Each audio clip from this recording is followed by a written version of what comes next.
Stardew Valley is an indie farming role-playing video game developed by Eric Brown and published by Chucklefish. The game grapples with themes of family, friends, connections to nature, living in an authentic life, and much more. So naturally, we are concerned with the optimal way to make money. Our initial question is this: how can the player make the most amount of money in the first 2 seasons of Stardew Valley? This game has a lot of depth to it, so we followed a funnel approach to answering this question. We started cataloging and understanding the basics of the game before we could get into the specifics. These are some key essentials to the game. Every season is 28 days. Each day, the player wakes up at 6 a.m., and we have to go to bed by midnight. That is 13 and a half minutes in real time. Actions the player takes consumes energy, and the player has a finite amount of energy. By going to bed at midnight, the player's energy meter is full when they wake up the next morning. The 4 main branches the player can follow to make money and acquire resources are farming, fishing, foraging, and mining. Every action the player takes will have an opportunity cost tied to them in the form of time and energy. After familiarizing ourselves with the game, we decided to make certain assumptions in our analysis in order to account for the project's time constraints and other gameplay mechanics. Here are some of our assumptions. We will only look at the first 2 seasons of the game, which are spring and summer. This is already more than 12 hours of real-life gameplay to account for. There is a certain amount of random number generation, or RNG, when the player requires resources to make money. So our money estimates are based conservatively. That way we can ensure the guide is always followable, no matter what RNG that falls upon the player.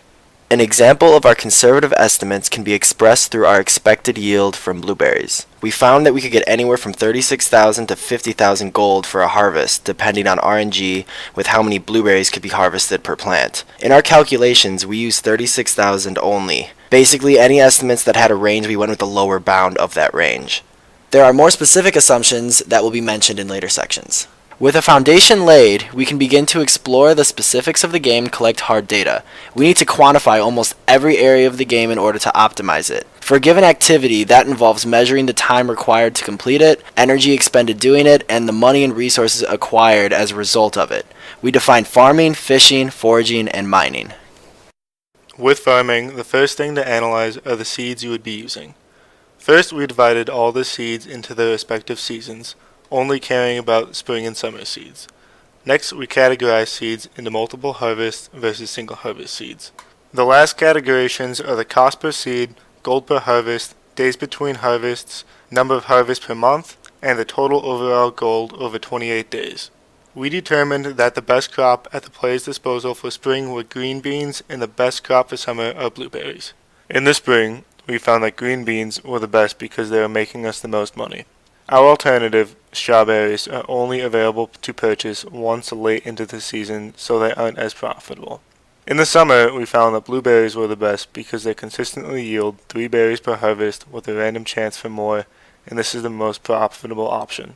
These are photos of the optimal way to construct your farm, as it reduces the amount of land you need to clear and the amount it takes to water and harvest your crops. Crops need to be watered every day until they are mature enough to be harvested. They can be watered manually at the cost of time and energy, or automatically watered in the morning with sprinklers. The resources to construct sprinklers can only be found in the mines, so there are certain costs when trying to make them. With that in mind, sprinklers are still very important when farming. Manually watering crops forces the player to spend large amount of time and energy that could otherwise be spent performing other profitable activities. However, if we took the manual watering route, not having to mine for sprinkler components allows us to devote time elsewhere. It would be later in our analysis to come to a firm conclusion.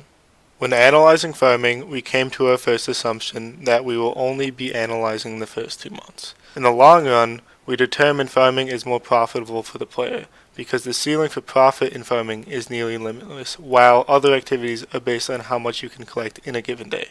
However, it takes more time for farming to become profitable, and it was not immediately clear if the time it takes to become profitable will be more than 2 seasons. The answer started to reveal itself as we continued analyzing the game. Fishing is fairly straightforward in Stardew Valley. Take a fishing rod, cast a line into a body of water, and wait for a fish to bite. You can catch a fish, pieces of seaweed and algae, or trash. Different fish exist in different bodies of water, each fish with their own value and level of difficulty to catch. The player can fish at the mountain lake, the river and the forest, the river and the town, and the ocean. Using the Stardew Valley Wikipedia, we took the price information for all the fish in different locations and determined that on average the player would make the same amount of money based off the values of the fish as any other location. However, that estimate did not include the chance of the player catching algae and trash instead of fish. We did further trials at every fishing location to determine that the ocean significantly reduced the chance the player would be catching algae and trash. That means the player would catch more fish and make a larger profit. With that information, we determined the ocean was the optimal fishing spot for the player. We then made some calculations from data collected in experiments and determined the player would make about 1,500 gold a day in fishing in the spring and about 2,300 gold a day fishing in the summer. There are fruits, vegetables, and flowers scattered throughout Stardew Valley that can be eaten to replenish the player's energy and health bar. Foraging is the act of collecting them. The player starts with a pool of 270 energy that they can spend every day, and initially we were going to assume that they would not consume any food to give them more energy. That would chop off a section of the game and make our job of optimization that much easier. As we analyzed it further, that would be too far of an assumption. It would be 4 p.m. and the player will have run out of energy, and since we couldn't eat any food, we had no choice but to go to bed, wasting 8 hours of potentially productive time. We had to incorporate foraging into our strategy guide.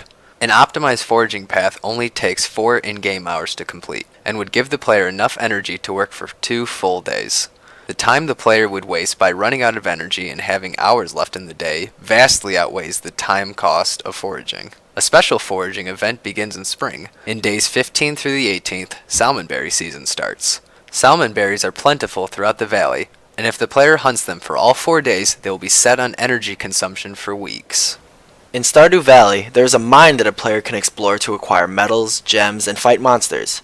The mines go down from level 0 to 120, and the player must travel down the mines to unlock new levels.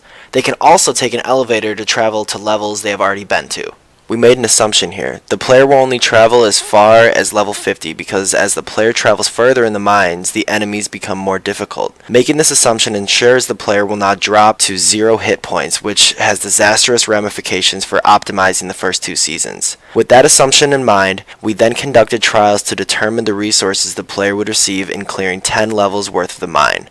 Levels 40 to 50 were the most profitable for the player, with about 1,400 gold collected per day. An important discovery was made here, as we determined mining could not produce as much money per day as fishing, especially when summer comes and fishing becomes even more lucrative. So the purpose of mining would be to acquire the metals to create sprinklers, which would give the player more time and energy to acquire money down the road. We determined that mining between levels 20 and 30, as well as levels 40 to 50, give the player the most amount of copper and iron they need to create sprinklers. Now that we have data to work with, we began to build different strategies the player could follow. There were 2 main competing forces, to build or not to build the sprinklers. That was the question. Both strategies had pros and cons, and on the surface it was unclear what the outcome would be. The 2 day-by-day outlined strategy guides we created for the player to follow looked like this. The sprinkler-based one involved a tandem of all 4 areas of the game. The manual water route excluded mining altogether, as it made less money than fishing, and we no longer needed the sprinkler material. It was a much simpler chart to follow, as most days just involved fishing. At the end of spring, the manual watering plan was winning by 3,000 gold, but by the end of summer, at our research, we found that the sprinkler plan beat the manually water plan by 30,000 gold. While we would love to say that we have found the best solution to the optimization problem, we cannot say that our solution is best given the time that we had to do this problem. However, we can confidently say that we have a good solution to a problem that is better than other notable alternative methods. To extend our research further, there is an obvious starting point: optimize the entire game. We could remove all assumptions we've made for the player and analyze the game proper. For instance, there were entire sections of the game, such as artisan goods and animals, that we ignored because they are late game activities that would not be profitable for the player to do in early game.